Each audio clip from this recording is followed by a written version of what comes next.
हमारी आज की टीचर माता जी शुरू करो। फोन रखो। हाँ मिल गया ये। बोलो ना।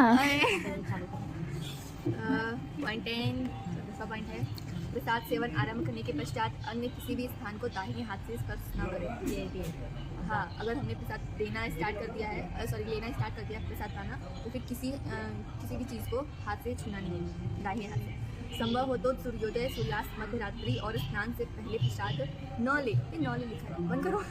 पाँव को फैलाकर एवं जगह पर थाली रखकर प्रसाद न ले। आयुर्वेद के अनुसार अर्ध पद्मासन में बैठकर प्रसाद स्वास्थ्य के लिए लाभदायक है। मतलब कि हमें कभी भी पाँव ऐसे फैल कर, जैसे हम कभी थक जाते तो भी सोचते हैं ऐसे फैलाकर बैठ जाते हैं, आराम से प्रसाद पाएंगे, तो ऐसा भी नहीं करना। अपनी गोद में भी प्रसाद को लेकर नहीं करना है, नीचे रख के प्रसाद पाना है। और अर्ध पद्मासन जैसे कि ये है, उसको बोला जाता है ऐसे बेड पे बैठ कर बेड पर बैठ कर भी प्रसाद नहीं पाना चाहिए, उससे अच्छा नहीं, नेगेटिविटी आती है। कहाँ पे लिखा है? ये लिखा नहीं है, ये पहले पढ़ा सुना था।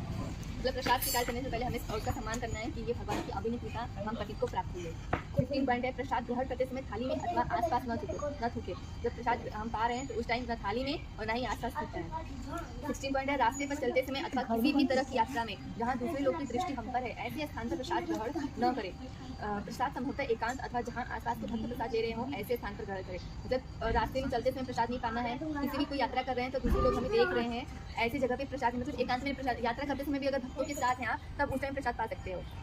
हाँ, ट्रेन में होंगे भी ना, जैसे भक्त हैं उनके साथ बैठ के प्रसाद पाना, एकांत में नहीं पाना है ऐसे। मतलब ये है कि शेयरिंग करना चाहिए थोड़ा। हाँ, और तीसरा टॉपिक है खाने और पानी पीने के नियम।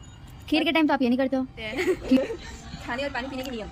पहला है खाते समय अथवा पीते समय कष्टदायक आवाज़ न करें। प्रसाद के स्वाद के बारे में दोष न निकालें। तो कभी भी प्रसाद का दोष नहीं निकालना। ये नॉर्मली भी घर में कर सकते हैं, अगर यहीं पे है तो ज़रूरी नहीं कि हाँ ये है, तो अगर सही कर सकते हैं उसको तो ठीक है, वरना दोष नहीं निकालें कि अरे तीखा हो गया, मीठा हो गया, खट्टा इसमें स्वाद नहीं है, कोई नमक ज़्यादा कम है, ऐसा।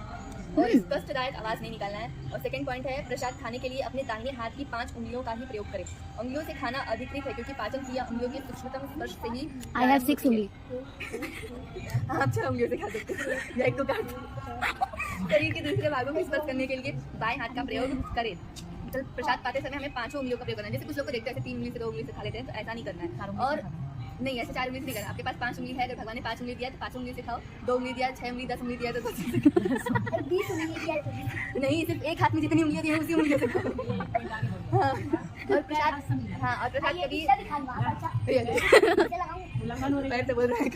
और प्रसाद उंगलियों से ही खाना है, मतलब चम्मच से नहीं खाना, क्योंकि हम अपनी उंगलियों से जब खाते हैं ना तो हमारी बॉडी को मतलब एक संदेश जाता है कि हाँ अब हमें इसे पचाना है। अगर ऐसे खाते हैं ना तो उसे पता नहीं चलता कि हाँ आ रहा है इसे। बाएं हाथ का प्रयोग केवल पानी का गिलास उठाने के लिए करें। गिलास को मुंह लगाकर पानी पीना टालें। मतलब अगर मंदिर में है तो आप ये कर सकते हैं। या फिर मैंने अक्सर लेक्चर में भी देखा है प्रभु जिसको वो कभी मुंह लगा के नहीं पीते। इसका एक और शायद रीजन है कि पानी उससे ऐसे पिए ना तो सही रहता है, इसलिए पानी पीने के बाद भी हाथ धोए। प्यास नहीं मिटती। हाँ वो है, लेकिन मुझे ज़्यादा अलग ना हो जाए, क्योंकि मुझे भी जब तक मैं गिलास बॉटल से पानी पीती हूँ ना तो मेरी भी प्यास नहीं जाती है, जब तक गिलास में पानी नहीं लगा सकता, वो आदत बनाना पड़ता है। फिर है पानी पीने के बाद भी हाथ धोए। जैसे हम सोचते हैं कि हाथ खाना खाएं तो ही हमारा हाथ धोता है, नहीं, लेकिन पानी भी पी रहे हैं तो भी हाथ धोना है, अगर कोई फिर उसके बाद दूसरा कोई काम करना है।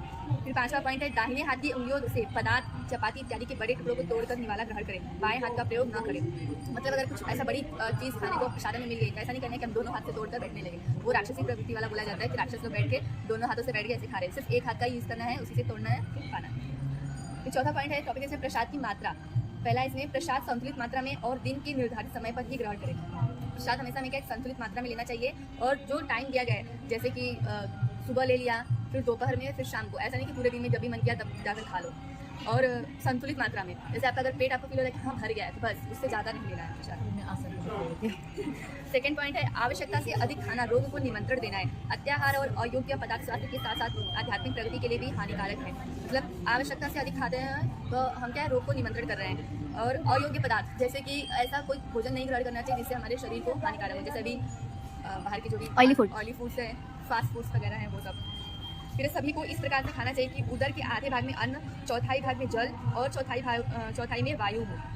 मतलब हमें जैसा हमारा पूरा उदर है उसमें सिर्फ उसका आधा भाग ही अन्न, मतलब आधा पेट ही हमको सिर्फ प्रसाद खाना चाहिए, फिर पूरा छोड़ दो ताकि वो अच्छे से पचे। नहीं तो अगर पूरा पेट में खाना ही भर लोगे तो फिर वो पचेगा नहीं। जैसे कि ये एग्जांपल है कि अगर कोई हम खाना भी बना रहे हैं, मतलब पतीलों को अगर पूरे जो भी सब्जी बना रहे हैं सब्जी से भर दिया तो क्या पकता नहीं है, वैसे उसको क्या थोड़ा सा उसमें छोड़ना पड़ता है। जैसे हमारा पेट भी है, क्योंकि दूसरे होती हैं पचाने वाली वायु है, जल है, उसके लिए भी जगह छोड़नी पड़ती है। तीसरा पॉइंट है इसमें आहार पर नियंत्रण रखने से जीवा पर नियंत्रण रखने में और परिणाम स्वरूप अन्य इंद्रियों पर नियंत्रण रखने में सहायता मिलती है। अगर हमने आहार पर नियंत्रण रखा तो हमारे जीवा पर भी नियंत्रण रहेगा और उसके परिणाम स्वरूप अन्य इंद्रिया पर भी हम धीरे धीरे नियंत्रण प्राप्त कर सकते हैं। तो ये बहुत ही मुख्य पॉइंट है। अगला टॉपिक है प्रसाद के बाद। पहला है उठने के पहले विशेष प्रेम ध्वनि